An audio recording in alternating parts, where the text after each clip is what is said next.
الحمد لله رب العالمين والعاقبة للمتقين والصلاة والسلام على نبيه الكريم أما بعد فأعوذ بالله من الشيطان الرجيم بسم الله الرحمن الرحيم وقالت طائفة من أهل الكتاب آمنوا بالذي أنزل على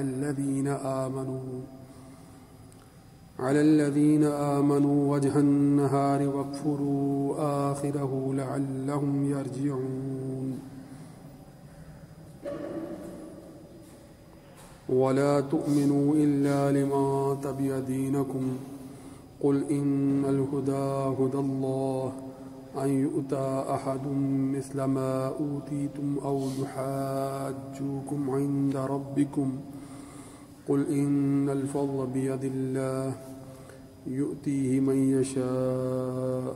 والله واسع عليم وقال الله تبارك وتعالى إن الله وملائكته يصلون على النبي يا أيها الذين آمنوا صلوا عليه وسلموا تسليما اللهم صل على سيدنا ومولانا محمد وعلى آل وأصحاب سيدنا ومولانا محمد وبارک وسلم علیہ. سامعین محترم، گزشتہ گفتگو کے اندر یہ بات واضح کی گئی تھی کہ اہل کتاب کا جو طرز عمل رہا ہے یا ہے وہ ماضی میں بھی اور اس وقت بھی اس بات کے خواہاں ہیں کہ دنیا پر اپنا غلبہ، اپنی حکمرانی، اپنی سلطنت جو ہے وہ قائم کر لیں. یعنی اہل کتاب کی جو خواہش جہاں بانی ہے یا خواہش سلطنت آپ اسے کہہ لیں، دنیا کے اوپر حکومت کرنے کی خواہش، یہ خواہش ان کو جن چال بازیوں کی طرف لے جاتی ہے، وہ جو چالاکیاں، جو چال بازیاں، اور اپنے تئیں وہ کسی طرح سے اپنے زوم کے مطابق وہ اپنے غلبے کے راستے کی حکمت عملیاں اس کو سمجھتے ہوں گے یا کہتے ہیں. حقیقت میں جس راستے پر وہ چل رہے ہیں وہ تلبیس و کتمان حق کا راستہ ہے. تلبیس و کتمان حق کا راستہ ہے، یعنی حق کو چھپانے کا راستہ ہے، حق سے لوگوں کو منحرف کرنے کی، لوگوں کو حق سے دور لے جانے کی کوشش ہے، حق سے بے بہرا رکھنے کی کوشش ہے. اسی کو تلبیس و کتمان حق کہا جا رہا ہے. یعنی تلبیس یعنی حقیقت کچھ اور ہے اور ظاہر کچھ اور کیا جا رہا ہے، اور کتمان حقیقت کو ہی چھپایا جا رہا ہے. کتمان چھپانا، تلبیس خلط ملط کر دینا، مکس کر دینا، ایسا سمجھنا کہ یعنی یہ طرز عمل جو ہے وہ آج بھی آپ جتنا جو ہے وہ جدید دنیا کے اندر سوشل میڈیا اس کے حوالے سے بہت بڑے ٹول کے طور پر سامنے آیا ہے، تو آج بھی دنیا کے اندر وہ بڑے پیمانے پر جتنے بھی خبر دینے کے ذریعے ہیں یا ذرائع ہیں جو بڑے پیمانے پر دنیا کے اندر پھیلے ہوئے ہیں، بظاہر وہ خبر دینے کے لیے لوگوں تک حقیقت یا حق پہنچانے یا سچائی کی خبر دینے کے لیے کام کر رہے ہیں بظاہر، مگر انہی کے ذریعے سے سب سے زیادہ حقیقت کو جو ہے وہ چھپایا جا رہا ہے. حقیقت سے لوگوں کا جو ہے وہ دھیان ہٹایا جا رہا ہے، حقیقت سے لوگوں کو دور رکھا جا رہا ہے. مثلا مثال کے طور پر ایک بات آپ لوگ چونکہ جانتے ہیں 9/11 ایک بہت بڑا واقعہ جدید دنیا کے اندر، امریکہ کے اندر ہونے والا بہت بڑا واقعہ جس کو بنیاد بنا کر پھر جو ہے وہ سب نیٹو افواج نے بڑی تعداد کے اندر افغانستان کے اوپر چڑھائی کر دی تھی. یاد ہے نا آپ کو کہ 9/11 آج بھی وہ تاریخ دہرائی جاتی ہے. وہ اتنی بڑی بلند و بالا آسمان کو چھوتی ہوئی عمارتیں آسمان کو چھوتی ہوئی عمارتیں جو ہیں وہ ساتھ جو ہے ٹوئن ٹاورز کے نام سے مشہور ہیں, وہ کھڑی ہیں اور اس کے اوپر جہاز آ کر لگ رہے ہیں. اور اتنی عظیم الشان دنیاوی طور پر بنائی گئی بلند و بالا عمارتیں سب جو ہے وہ فوٹیجز دکھا رہے ہیں, خبریں چل رہی ہیں کہ جی یہ دیکھیں یہ بلند و بالا عمارتیں یہ دیکھتے ہی دیکھتے جو ہے وہ زمین بوس ہو گئی ہیں, راکھ کا ڈھیر بن گئی ہیں. وہ جن کو بناتے وقت یہ دعوے کیے گئے تھے کہ ان کو جو ہے وہ ہلانا اتنا آسان نہیں ہوگا کسی کے لیے, وہ بلندی سے صرف کسی ایک جگہ پر جو ہے وہ جہاز لگنے سے جو ہے ایک جگہ پر جہاز لگنے سے آگ بھڑکتی ہے, پھر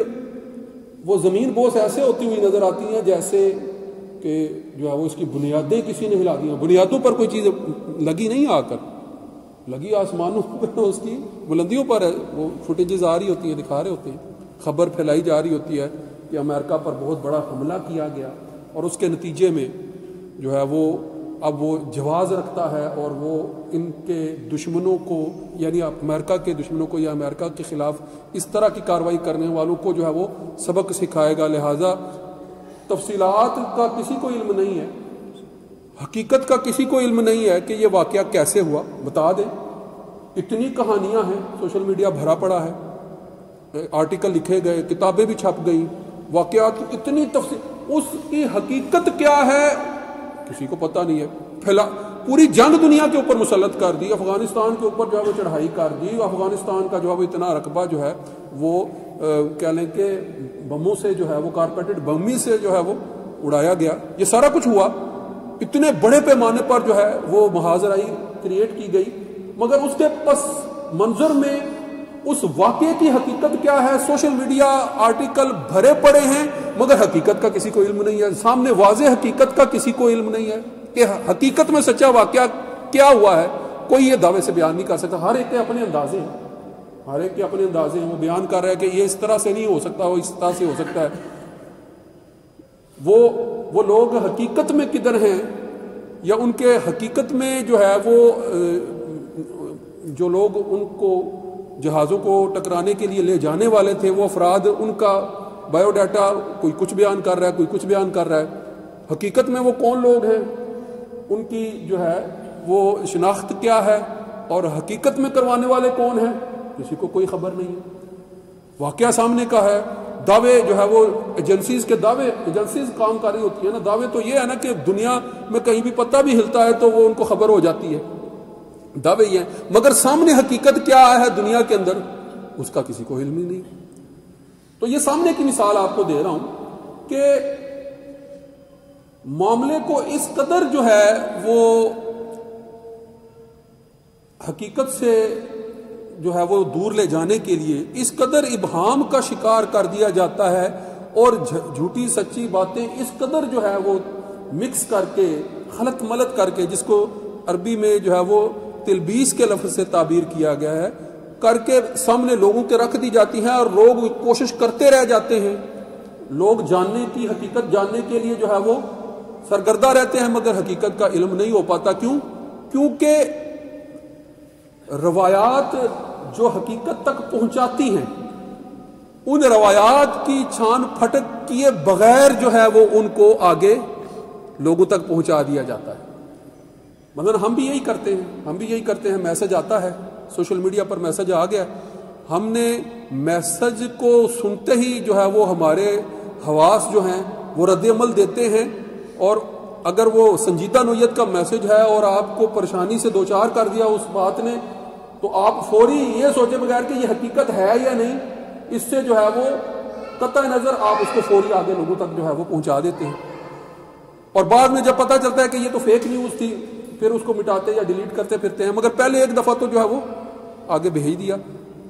وہ اپنا کام کر چکا, اب ڈیلیٹ کرنے کے بعد بھی جو ہے وہ اس کے اثرات اس طرح سے ظاہر نہیں ہوتے. اور اگر کسی سنجیدہ فرد سے ایسا ہوا ہے، مثلا فرض کریں میں ممبر پر بیٹھا ہوں تو وہ کہیں گے کہ جو امام صاحب نے یہ بات شیئر کی ہے یہ تو انہوں نے شیئر کی ہے، تو وہ یار ہر ایک کی اپنی کریڈیبلٹی ہے، اپنا ایک جو ہے وہ معیار ہے، ایک سطح ہے، وہ اس کے مطابق جو ہے وہ آگے دیکھنے والا اس کو لے گا اور جو ہے وہ بات کو لے کر جو ہے وہ آگے چل پڑے گا، وہ کہے گا کہ نہیں یہ تو ٹھیک ہوگا، وہ آگے 10 بندوں کو اور آگے پہنچا دے گا۔ تو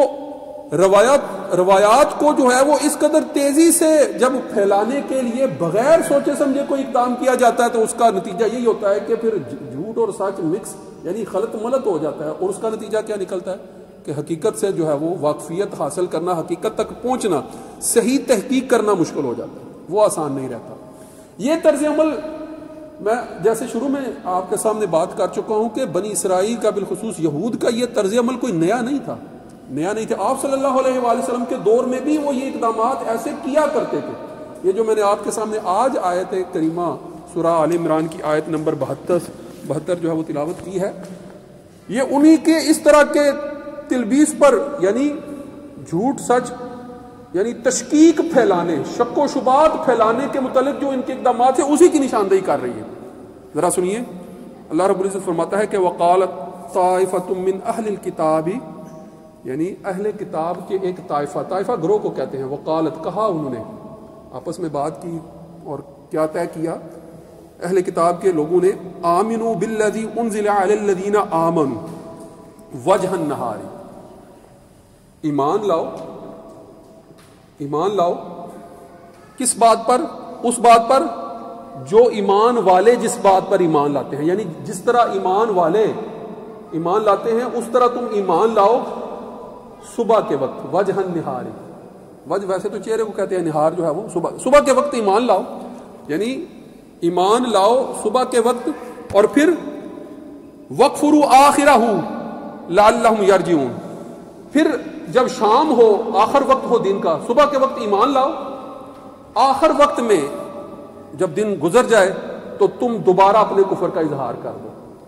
پھر جاؤ اس بات سے جس پر تم ایمان لائے۔ یہ آیت کریمہ جو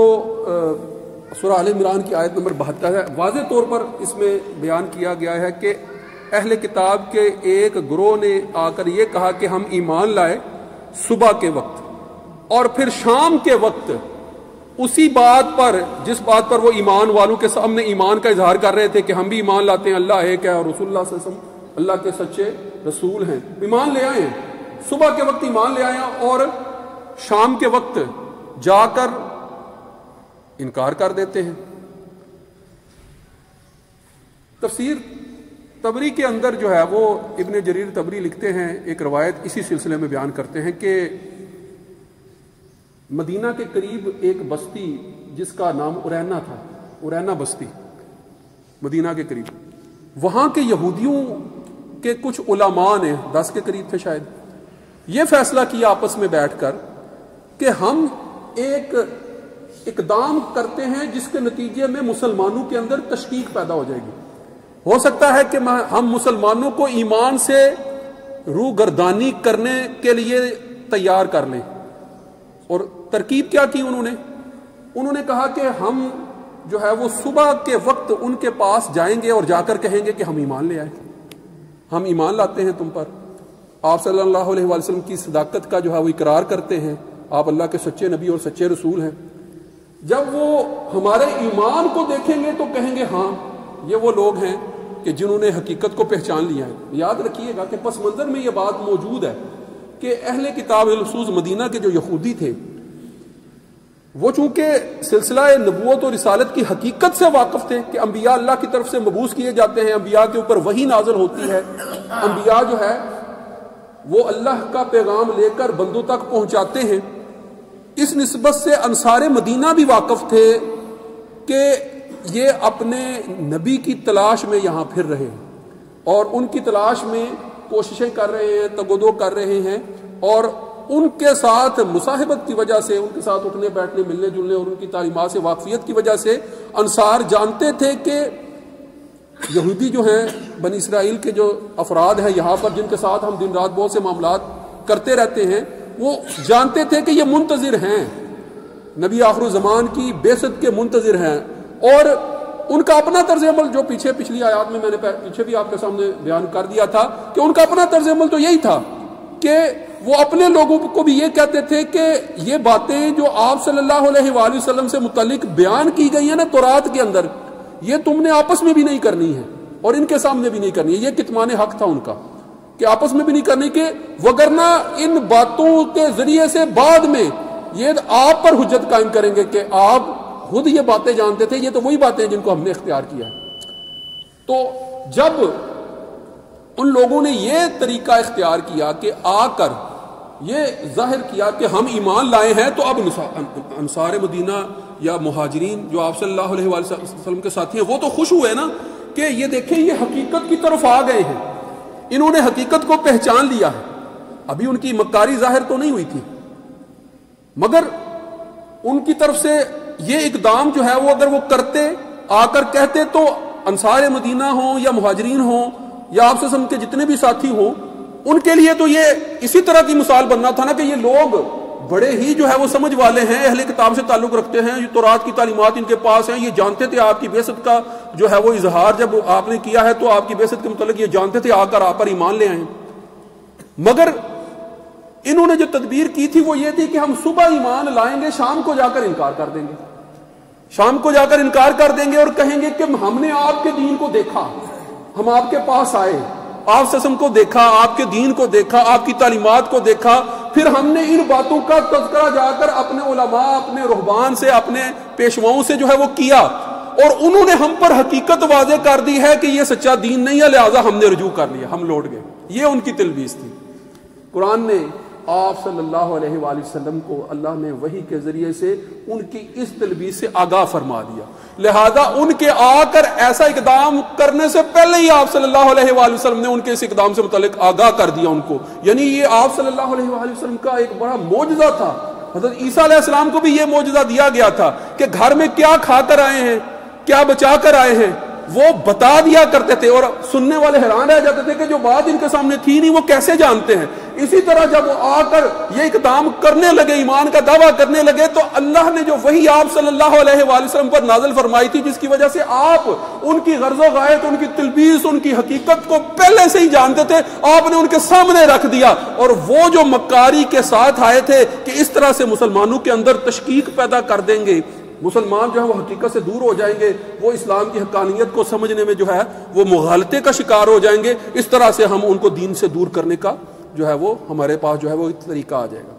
تو اللہ نے آپ صلی اللہ علیہ وآلہ وسلم کو بروقت آگاہ کیا اور اس جال سے، اس تلبیس سے امت مسلمہ کو، آپ کے صحابہ کو بچایا۔ تو آپ صلی اللہ علیہ وآلہ وسلم کے دور میں بھی ان کے یہی اقدام رہے ہیں، اور آج تک ان کی جتنی محنتیں، یاد رکھیے گا، چاہے وہ سودی نظام کو پوری دنیا میں نافذ کرنے کے حوالے سے محنتیں ہوں، چاہے وہ میڈیا کو اپنے قبضے میں رکھنے کے حوالے سے محنتیں ہوں، چاہے وہ پوری دنیا کو جنگ میں جھونک دینے کے حوالے سے، اسلحہ سازی کے میدان کو فروغ دینے کے حوالے سے جتنی ریسرچز اور محنتیں ہیں، وہ سب کے سب اس خواہش کے لیے کہ دنیا پر جو ہے وہ غلبہ حاصل کر لیں، دنیا پر حکومت حاصل کر لیں، اور اس کے لیے کوششیں جتنی بھی ہیں، یا وہ تلبیسانہ کوششیں ہیں یا وہ کتمان حق کی کوششیں ہیں، اس کے علاوہ کچھ بھی نہیں ہے، اور ان پر جو ہے وہ یقیناً اللہ کا فضل کبھی بھی جو ہے وہ نازل نہیں ہو سکتا۔ اگلی آیت میں جس کو میں نے آپ کے سامنے تلاوت یہی پڑھا کہ اللہ کا جو فضل ہے وہ جس پر چاہتا ہے وہ عطا کرتا ہے، اللہ نے ان کو اپنے فضل سے دور رکھا ہے۔ ہم سورہ فاتحہ کے اندر روزانہ اس بات کی تلاوت کرتے ہیں، 5 وقت نماز کے اندر اس بات کی تلاوت کرتے ہیں، جب ہم یہ کہتے ہیں نا کہ ہمیں ان لوگوں کا رستہ دکھا جن پر تیرا انعام ہوا، اور ان لوگوں کے رستے سے بچا جن پر تیرا غضب ہوا، اور جو گمراہ ہوئے تو مغضوبین وہ یہ بنی اسرائیل، یہود و نصارہ، ضالین خاص طور پر نصارہ، اور مغضوبین خاص طور پر جو ہے وہ یہود، کہ ان سے بچنے، ان کے رستے سے محفوظ رہنے کی ہم دن رات دعائیں کرتے ہیں۔ جب ہم دل سے دعائیں کرتے ہیں تو عملاً بھی ان کے رستے سے بچنے کی کوشش کرنی چاہیے۔ وآخر دعوانا ان الحمدللہ رب العالمین۔ سنتیں ادا فرمائیں۔